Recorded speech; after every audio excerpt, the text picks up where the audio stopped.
Right now, over 15,000 Americans are booking one-way flights to India, not for vacation, but to live there. And the cities they're choosing, they're not what you think.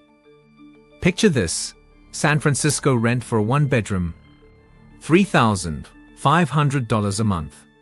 Bangalore, $600 for a place that'll make your current apartment look like a closet. But if you've ever felt priced out of your own country, if you've ever done the math on your salary and realized the American dream is dying, this story will shock you. Let me introduce you to Sarah Chen, 34 years old, software developer, Austin, Texas. On paper, she was winning. 8 years in tech, pulling in $120,000 a year. That's supposed to be comfortable, right? Wrong. $4,200 a month for a studio apartment. $800 on groceries, just basics. Then the government takes 35% before she even sees it. Student loans, car payment, health insurance that doesn't actually cover anything until she hits a $6,000 deductible. Sarah did the math one night. Even with promotions, even if everything went perfectly, she'd never own a house, never retire before 65, never escape the treadmill. She was making six figures and still living paycheck to paycheck. Then a Slack message from her Indian colleague changed everything. Why don't you just move here? What Sarah discovered in Bangalore wasn't just cheaper living, it was a lifestyle upgrade most Americans don't even know exists. But first, you need to understand what's really driving this exodus. According to a 2024 Brookings Institution study, the purchasing power gap between US and Indian metros has hit a 40-year high. Your $5,000 a month salary in America. It translates to $15,000 a month in lifestyle value in cities like Pune or Hyderabad. That's not an exaggeration. That's math.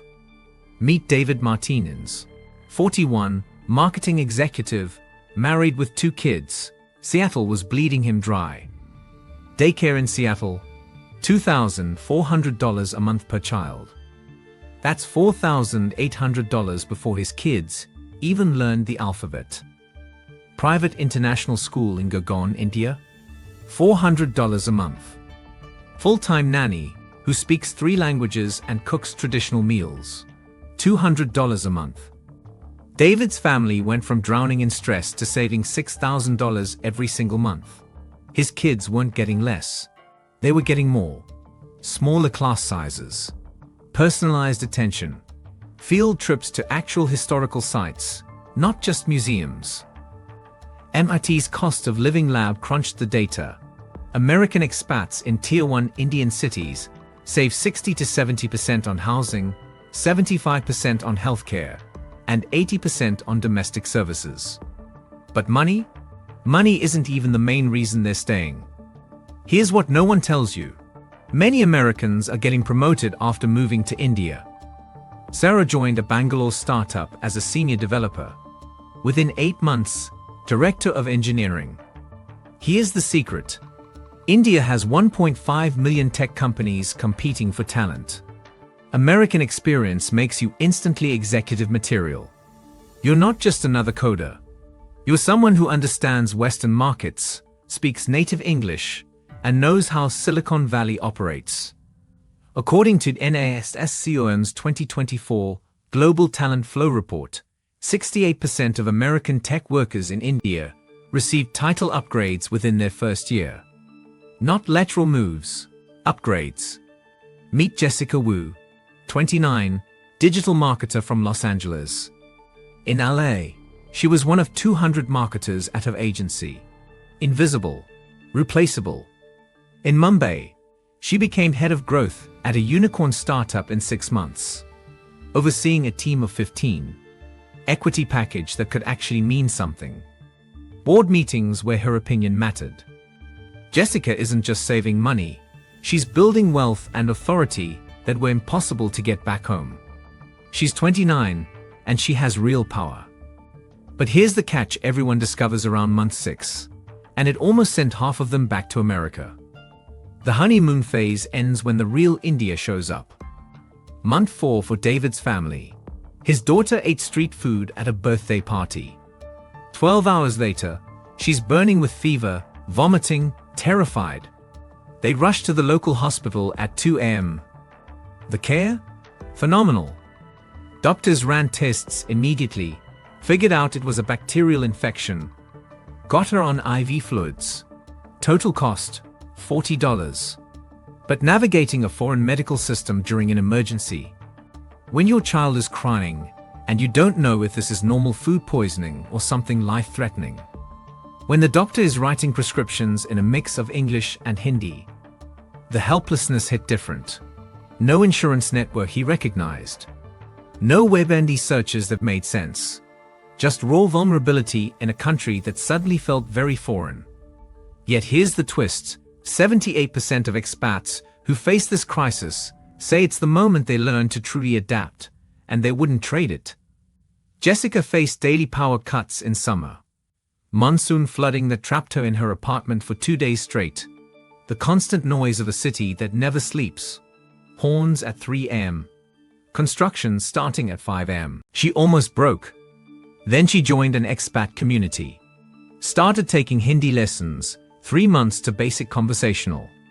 Stopped eating at Western chains and started asking her colleagues, "Where do you eat?" Started exploring temples, local markets, took weekend trips. That's when everything shifted. India stopped being the place she was escaping to and became the place she was living in. University of Michigan's 2023 Adaptation Psychology Study shows expats who commit past the 6-month crisis point report 40% higher life satisfaction than they had in their home country.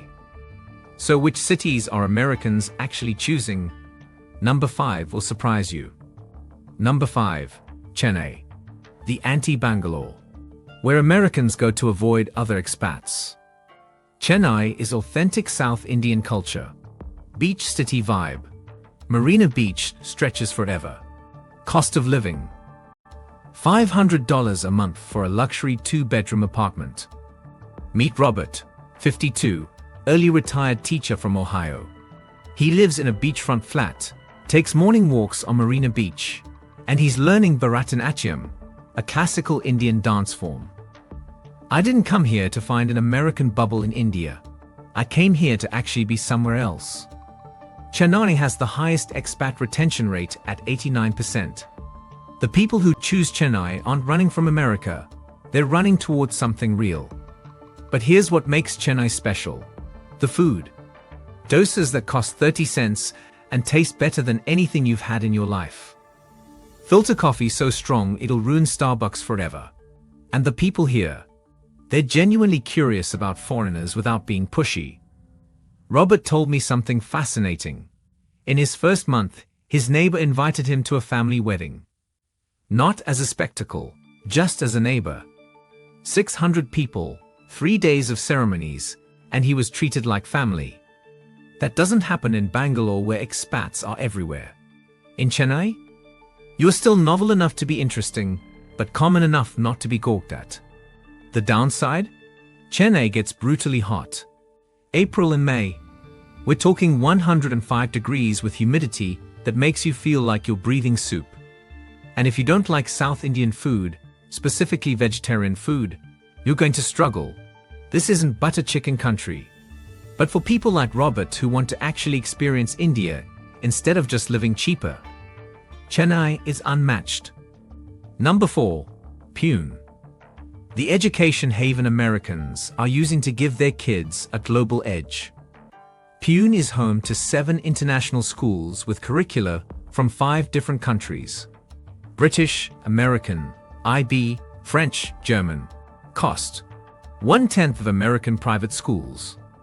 Meet Lisa, 38, single mom from Portland. Back home, she was choosing between a decent school district and bankruptcy.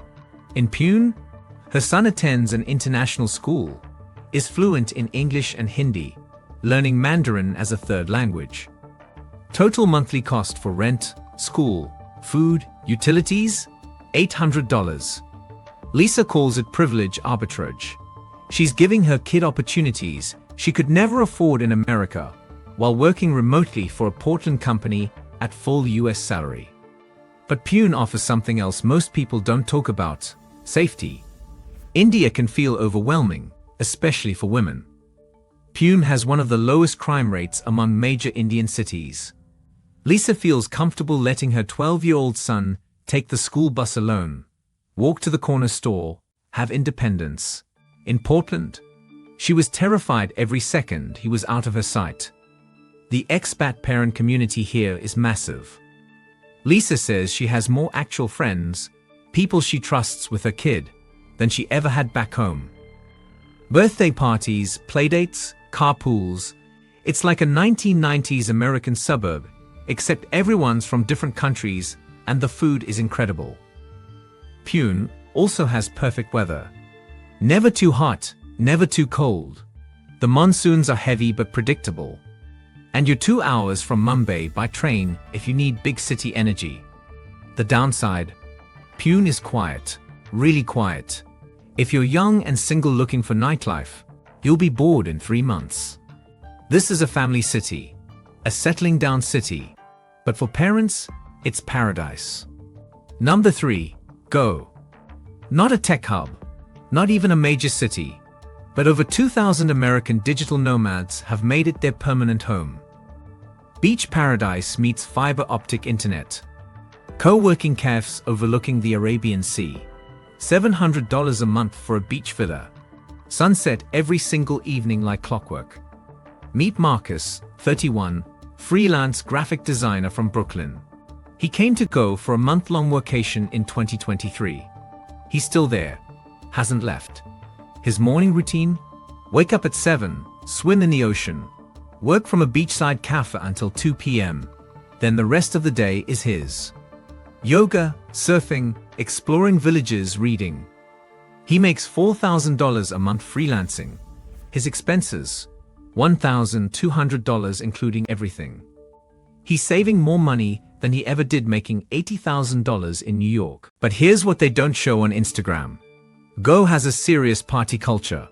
Full moon parties, beach raves, substances everywhere.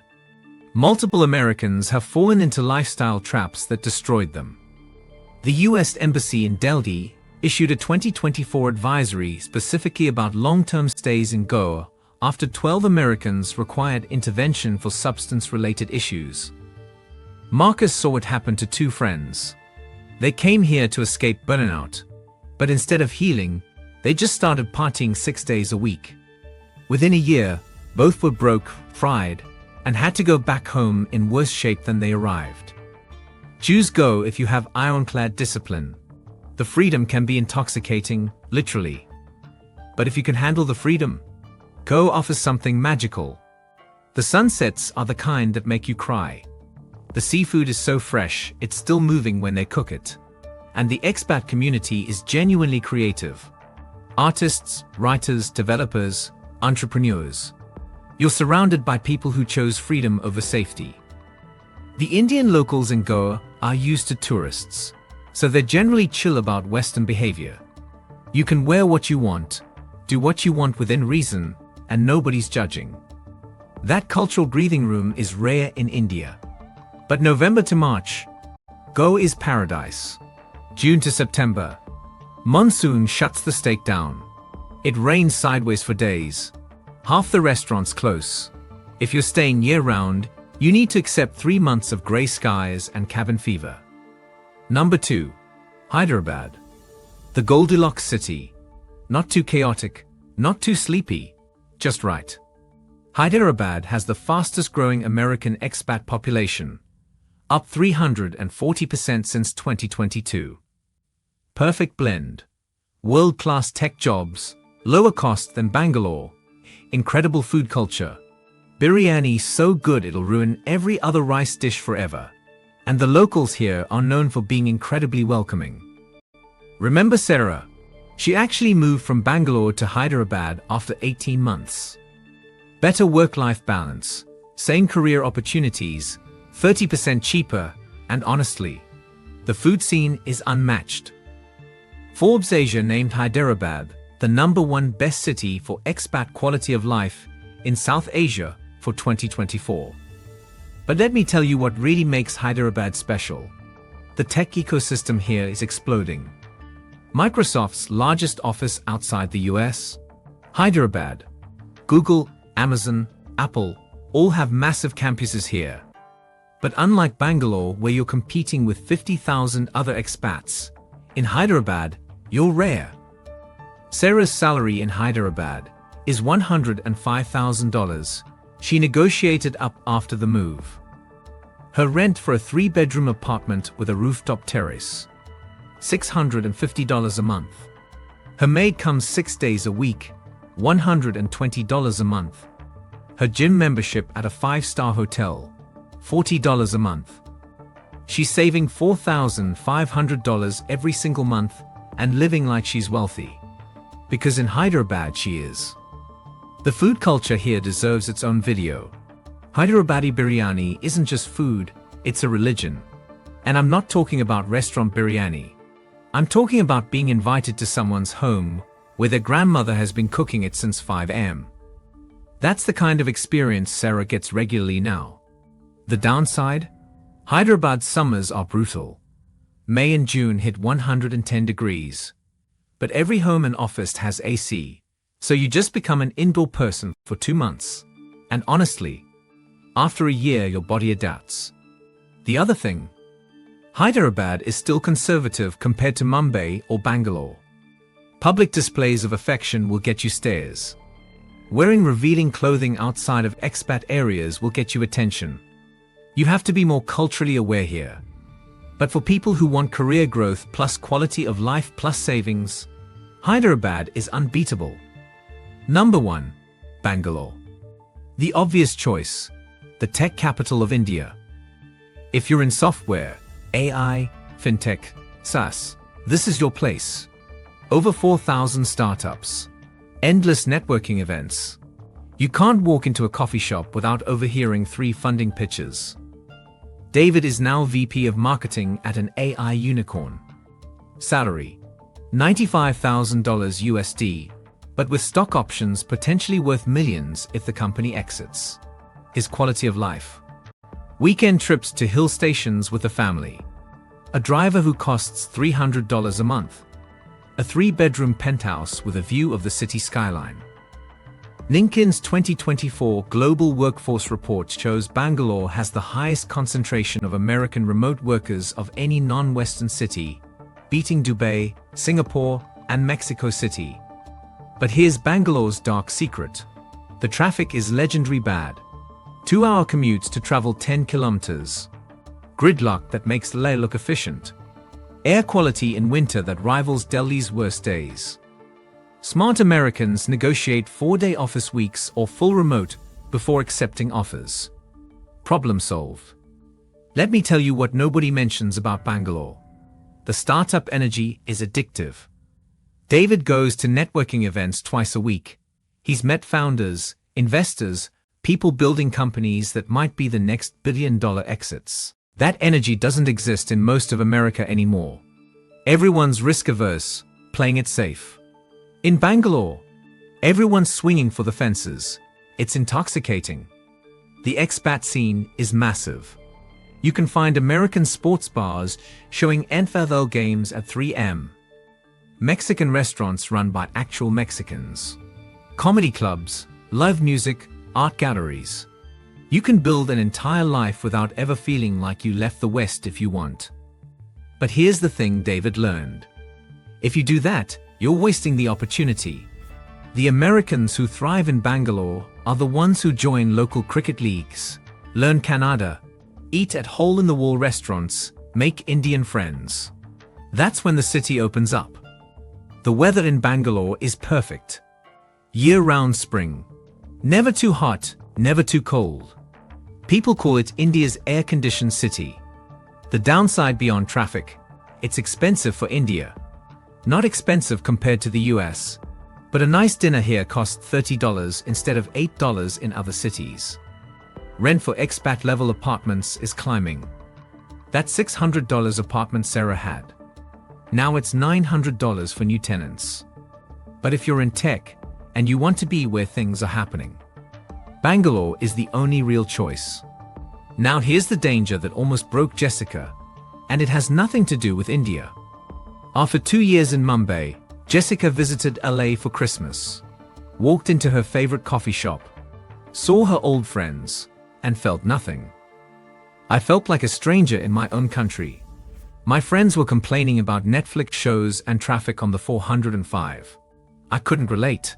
I didn't care. I felt like I was watching my old life through glass. Yale's 2023 repatriation psychology study found that 61% of long-term expats experience reverse culture shock that's more traumatic than the original move abroad. You're no longer fully American, but you'll never be Indian either. No matter how long you stay, no matter how fluent your Hindi becomes, you exist in a third space. Robert from Chennai figured this out early. I'm not Indian. I'm not quite American anymore either. I'm a bridge between worlds. And honestly, that's actually a superpower. Jessica told me something that stuck with me. My first year, I missed America constantly. Target runs, good Mexican food, people who understood my references. Second year, I stopped missing it. Third year, I visited and realized I didn't want to go back. That was terrifying and freeing at the same time. Before you book that one-way flight, here's the reality nobody talks about. Visas. Tourist visas are easy, 6 months, multiple entry. Long-term, you need an employment visa, which requires an Indian company to sponsor you. There's no easy digital nomad visa yet. Healthcare. India has world-class private hospitals at 1/10 US cost. But insurance is complicated. Most Americans pay out of pocket, and it's still cheaper than US insurance premiums. A friend of Sarah's needed an NRI in the US with insurance. $1,200 out of pocket. In Bangalore, $85, same quality machine, results in 2 hours. Money. You can't just transfer your life savings to an Indian account. Most expats keep US accounts and use Wise or Remitly for daily expenses. Taxes. You still owe US taxes as a citizen. But the foreign earned income exclusion covers up to $120,000. Hire an international tax accountant. Making actual Indian friends requires real effort. The expat bubble is comfortable, brunches, beach clubs, English-speaking everything. But it limits your experience. You have to choose to break out. David's best friend in Hyderabad is his neighbor Raj, who runs a textile business. They watch cricket together. Their families have dinner twice a week. Their kids are best friends. But that happened because David made an effort. He learned about cricket, tried Indian clothes, asked questions without being weird about it. The Americans who fail in India, they're the ones who expect India to accommodate them. The ones who complain that things don't work like America. The ones who refuse to adapt. The Americans who thrive, they embrace the chaos. They learn that nothing starts on time, and that's okay. They learn that yes, sometimes means maybe, and you have to rate context. They learn that relationships matter more than efficiency. So here's what I need you to answer honestly. If you could live anywhere in the world with your current remote job or skills, but you'd lose easy access to family, American conveniences, and cultural familiarity, would you actually do it? Or is this whole trend just privileged Americans running away from problems they should be fixing at home? Tell me in the comments, brave new life or privileged escapism? And which city would you choose?